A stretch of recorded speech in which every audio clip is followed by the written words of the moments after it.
Shalom, shalom, shalom. J'espère que vous allez bien. Je suis l'apôtre Maman Tété, servante de l'Éternel. Que le Seigneur vous bénisse et qu'il vous accorde sa grâce. Bienvenue à ce nouveau mois qui est le 5e mois de l'année. Happy New Month. Bienvenue au mois de mai qui est le mois du chiffre 5 dans le calendrier romain parce que le calendrier hébraïque n'est pas le même. Donc, nous sommes dans le calendrier romain et le chiffre 5 représente le chiffre de la bénédiction, de la grâce. Donc, ce mois, c'est un mois de bénédiction, c'est un mois de grâce et je crois par la grâce du Seigneur qu'il y a de nouvelles bénédictions disponibles pour toi et pour moi. Dans le nom de Jésus, je prie que le Seigneur, par sa grâce, me guide pendant cette vidéo, qu'il parle au travers de moi et qu'il dispose les cœurs pour écouter ce message dans le nom de Jésus-Christ de Nazareth. Donc, je disais que ce mois, c'est un mois décisif où chacun d'entre nous, chaque personne doit prendre sa vie en main. Toutes les fois où vous verrez mon visage, je viendrai vous parler de votre destinée et de votre éternité. Je viendrai vous réveiller spirituellement. Je viendrai vous encourager à prendre votre vie spirituelle en main. Je viendrai vous encourager à prier. Je viendrai vous encourager à chercher votre délivrance. Je viendrai vous encourager à rechercher la face de Dieu parce que le spirituel domine le physique. Je le dirai toujours. L'apôtre Paul dans le livre de Philippiens chapitre 3, j'aime bien ce verset et le jour où je l'ai découvert dans la Bible, j'étais très contente. Il disait, je ne me lasserai pas de vous rappeler les mêmes choses. Donc, je ne vais pas me lasser de rappeler à quelqu'un que ta vie spirituelle est le fondement de ta vie physique. Ta vie spirituelle est la base, le soubassement. C'est ta vie spirituelle qui soutient et qui détermine ta vie physique. Tu ne peux pas être béni dans la vie réelle si spirituellement tu n'as pas une base, un soubassement, une fondation, quelque chose qui te soutient. Et dans la vie, il y a des hauteurs, des dimensions. Chacun a son niveau, des niveaux. Quel que soit le niveau où tu es, ce niveau-là est soutenu par une vie spirituelle invisible, par des fondements spirituels invisibles, par des forces spirituelles invisibles, soit de Dieu, soit de l'ennemi, parce qu'il n'y en a que deux. Il n'y a que deux camps sur la terre ici. Donc moi, je suis une servante de Dieu et je te parle de Jésus, je te parle de Dieu en passant par son fils Jésus-Christ de Nazareth, que tu dois recevoir au préalable dans ta vie. Et après avoir reçu Jésus comme ton Seigneur et Sauveur, tu dois marcher selon ses voies. Tu dois chercher ta délivrance. Tu dois travailler à ton salut avec crainte et tremblement. Le salut, il y a deux explications du salut. Il y a le salut qui est la vie éternelle, c'est-à-dire après la mort. Il y a aussi le salut qui est la vie sur la terre. Jésus dit dans Jean 10 que je suis venu afin que les brebis aient la vie en abondance. Il dit le voleur, Jean 10 chapitre 10, ne vient que pour voler, dérober, détruire, égorger. Mais moi je suis venu afin que mes brebis aient la vie et qu'elles soient dans l'abondance. Donc l'abondance dont Jésus parle ici, ce n'est pas au ciel. L'abondance, là, c'est d'abord sur la terre. Et pour arriver à cette abondance, tu as besoin de passer par ta délivrance.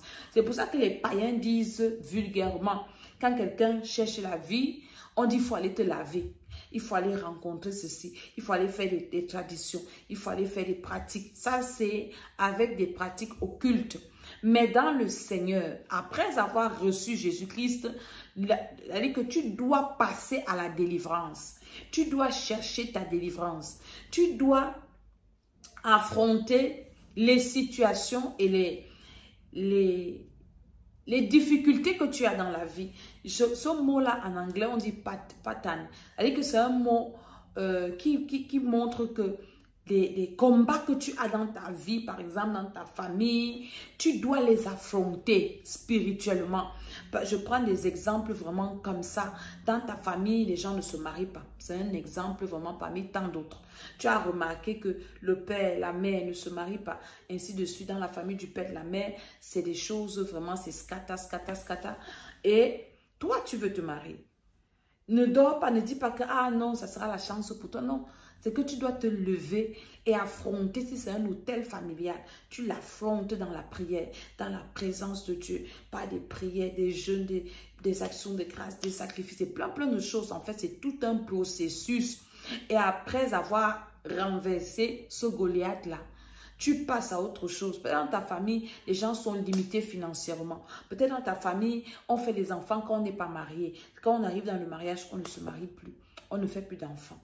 C'est des choses que toi-même, personnellement, tu dois déjà pouvoir discerner dans ta vie, discerner dans ton entourage.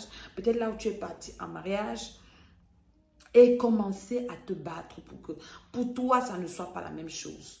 Que pour toi, ce ne soit pas toute chose égale par ailleurs. C'est Ceteris paribus. Mais ça doit être différent. Et ça, le différent là ne tombera pas du ciel. Le différent là, tu devras le chercher. Tu devras travailler. C'est pour ça qu'en ce 5e mois, nous n'avons pas veillé de prière. Nous avons fini la veille de prière vendredi passé. C'était terrible. C'était trop bien. La présence de Dieu, l'onction de Dieu. Il y a une maman qui m'a dit que c'est comme si la première fois qu'on a fait la veille de prière. Quand je suis rentrée, j'ai dormi. C'est comme si on avait enlevé quelque chose sur moi. Il y a une maman qui est venue avec son enfant. L'enfant était agité, un peu comme si elle n'était pas bien. Après la prière, hier, la maman m'a envoyé le message. Elle m'a envoyé les photos. Elle me dit, maman, regarde comment ma fille est devenue. Ma fille sourit. Alors que quand on a amené la petite là pour que je prie pour elle, elle refusait presque. Donc le Seigneur a fait plein de choses, des délivrances. Je vous ai dit que mes veilles de prière, je ne fais pas les lives. Je vais vous envoyer des photos pour vous montrer. Il faut que vous veniez vivre. Je ne fais pas les lives. Parce que si vous faites les lives, vous allez rester chez vous. Voilà ça là-bas. Je ne fais pas les lives de mes veilles de prière. J'envoie que des photos pour vous dire qu'on a fait notre veille de prière. Donc c'était bien. On a fait la devant des maris spirituels. On a brisé les hôtels de maris spirituels, les maris spirituels. On a prié aussi. Et dans nos veilles de prière, les veilles de prière de Maman Dédé de l'école Esther, c'est des veilles de prière où nous entraînons les gens dans la prière. Nous passons du temps nous-mêmes à prier parce que c'est toi-même qui dois prier pour toi aussi. Et nous, serviteurs de Dieu, nous vous accompagnons dans ce processus-là. Donc, ce sont des veilles d'entraînement d'exercice. Et ça s'est très bien passé. Nous avons aussi prié pour préparer le 5e mois. Nous avons prié pour annuler toutes les mauvaises surprises du 5e mois. Tout ce que Satan voulait nous faire en ce 5e mois. Et nous avons activé la bénédiction. Donc maintenant, le 5e mois, notre 5e mois est garanti. On n'a pas de veillée de prière pour préparer le 6e mois. Pour préparer notre 6e mois, on a retraite spirituelle. Est-ce que tu peux m'écrire ça? Retraite spirituelle. Dans la retraite spirituelle, nous faisons 2 veillées de prière successives. Est-ce que vous comprenez? 2 veillées de prière successives et nous prions en journée. 2 journées de prière, 2 veillées de prière non-stop. C'est ça notre retraite spirituelle. Parce que il y a tellement de sujets de prière. Il y a tellement de problèmes. On a tellement de choses à dire à Dieu. Mais on n'a pas le temps. Parce que le travail, occupation, tout ceci, tout cela. Ces jours-ci, j'étais en train de prier et je demandais au Seigneur de me révéler quels sont les sujets importants que je dois traiter dans ma vie. Mon ami, c'est plein de sujets comme ça. Parfois, je m'assois, je me demande que Seigneur Jésus, avec tous les sujets de prière, si on aura le temps de prier, même avant que tu ne viennes. Il y a tellement de sujets de prière. On a tellement de dossiers à présenter au Seigneur. Mais on n'a pas le temps parce qu'on cherche la vie. Et c'est normal. On doit travailler, on doit s'occuper des enfants, on doit s'occuper des maris, ceux qui ont des maris. On s'occupe des femmes, ceux qui en ont. On doit faire 1001 choses. Mais nous avons pris la décision que tous les 3 mois, nous devons nous arrêter pour faire nos retraites spirituelles. C'est important. La retraite spirituelle va nous permettre de clôturer les 6 premiers mois de 2021. Pardon, de 2023.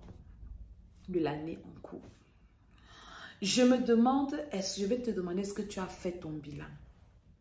Ta vie est à quel niveau? Maman Dédé est là pour ça. Je viens te demander, est-ce que tu as fait le bilan? Nous sommes déjà au 5e mois. 4 mois. Qu'est-ce que tu as fait de tes 4 mois de 2023? Tu as fait quoi? Ta vie spirituelle. Tu as évolué. Ta vie matérielle. Ta vie financière.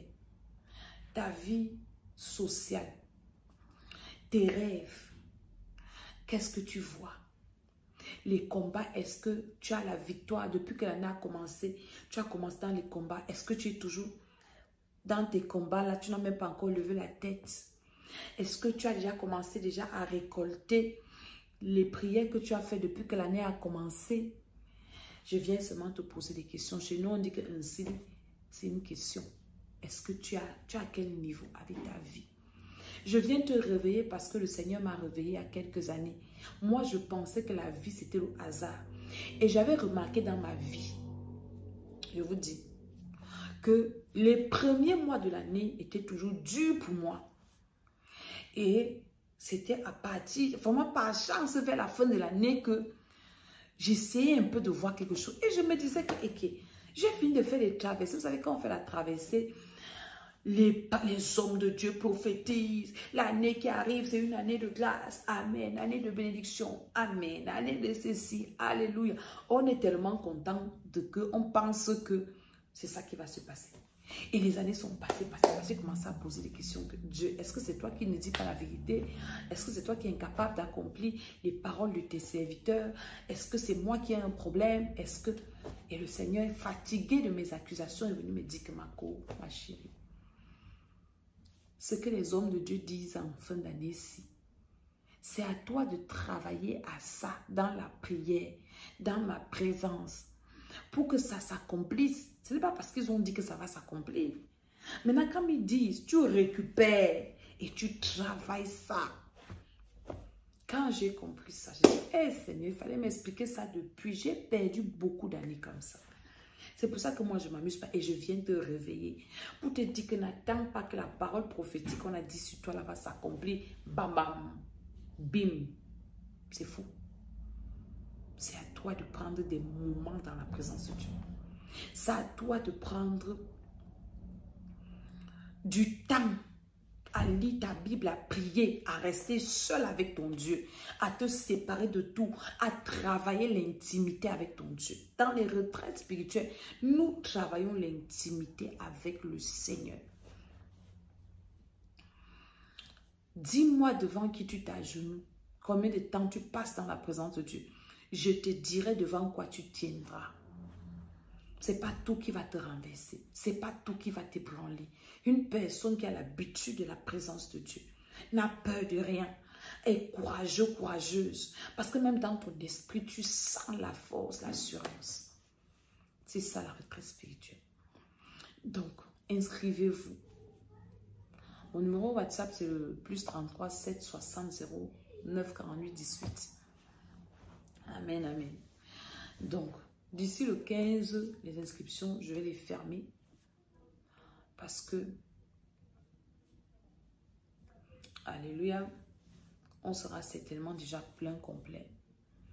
Donc, prenez vraiment, prenez vos places vite pour la retraite spirituelle. La présence de Dieu, c'est le meilleur endroit où tu peux te trouver. Et notre thème, c'est la délivrance des puissances des ténèbres. Parce que les puissances des ténèbres sont là pour maintenir les gens dans une captivité. Franchement, ceux qui n'ont pas la sorcellerie dans leur famille, qui ne connaissent pas ce que c'est que les puissances des ténèbres, glissez, passez, laissez-nous. Nous connaissons ce avec quoi nous allons dealer. Les puissances des ténèbres s'opposent aux destinées. Hier, je parlais avec une servante de Dieu qui me disait, maman Dédé, est-ce que tu sais que les forces de réclamation sont là pour s'opposer aux destinées des gens? Une personne qui est réclamée, ces forces-là te réclament pour t'empêcher d'accomplir ta destinée. Je dis, ah, servante de Dieu. Elle a commencé à m'expliquer des choses. Une servante de Dieu avec qui je prie souvent. Je dis, tu as raison. Tu te rends compte qu'il y a des forces qui t'empêchent d'accomplir ta destinée, d'être heureux, d'être bien, de réussir, de vivre ta vie. Ce sont les puissances des ténèbres, il faut les affronter. Et c'est ce que nous allons faire pendant ces 2 veillées, 2 jours. Amen, amen. Et nous allons passer ce temps dans le jeûne et dans la prière. C'est vrai que nous allons casser notre jeûne après, mais il sera léger. Il sera léger. On va casser ça légèrement. Mais nous allons prier. Nous devons entrer dans la deuxième partie de 2023 debout, requinqués, restaurer. Ce sera un moment de restauration. Qu'est-ce que la restauration? La restauration, selon Dieu, c'est le remplacement des années qu'on a perdues. C'est le remplacement. Je vous ai dit qu'en 2023, Dieu m'a dit qu'il va remplacer 12 années de la vie de quelqu'un. 1 an pour 1 mois. 1 mois pour 1 an. Mais ça ne va pas tomber comme ça. C'est que tu dois rappeler au Seigneur qui t'a promis. Ce que je te dis là est prophétique et c'est biblique. Regardez un peu David, le roi David. L'affaire que Dieu a promis à David là, Dieu n'avait pas parlé à David lui-même. Dieu avait parlé à Nathan parce que David avait l'intention de lui construire une maison. Alors Dieu est venu parce que Nathan, il est parti voir Nathan le prophète pour dire que je veux bâtir une maison au Seigneur. C'est pas normal que moi je suis dans une maison et le Seigneur est sous les tentes. Il a dit au prophète, il avait commencé. Le prophète lui a dit c'est bien, vas-y. La nuit Dieu vient parler à Nathan. Dieu dit à Nathan que va dire à David, parce que c'est à toi qu'il a dit, que ce n'est pas lui qui va me bâtir une maison, mais c'est son fils. Mais comme il a eu l'intention, comme il a pensé à moi, je jure par moi-même que assurément il ne manquera pas un de ses descendants sur le trône. Et quand Nathan va relayer l'information à David, David revient devant Dieu avec ce que Dieu a dit lui-même. Il dit, Dieu, tu as dit que tu me feras du bien. Je viens te rappeler ce que tu as dit. Je viens réveiller ta mémoire. Bénis-moi si j'ai trouvé grâce à tes yeux. Donc, les paroles que Dieu a dit sur toi, là, c'est à toi de revenir et dire à Dieu que Dieu, tu avais prophétisé sur moi par tel prophète, par tel homme de Dieu. Tu m'avais dit dans un rêve, tu m'avais dit à moi-même, Seigneur, c'est comme ça que vous voyez les prophéties s'accomplir. Ce n'est pas au hasard.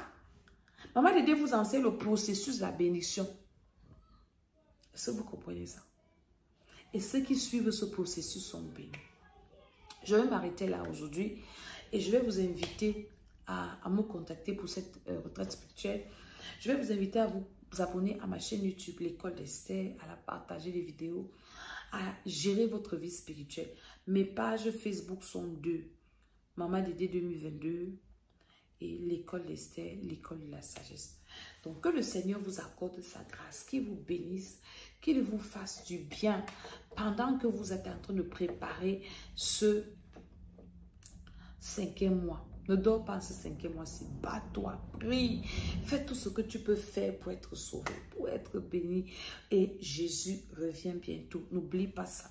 Dans nos moments de prière, nous faisons beaucoup de repentance parce que c'est la prière la plus importante. Arrangeons nos vies. Abandonnons nos péchés, le mal. Demandons au Seigneur la force de nous restaurer et de marcher selon ses voies. Et je sais que le Seigneur va nous aider. Si nous prions pour qu'il nous bénisse, il nous bénit, il va aussi nous aider à marcher dans ses voies. Que le Seigneur vous accorde sa grâce, qu'il vous bénisse au nom de Jésus. Je dis Amen, Amen, Amen.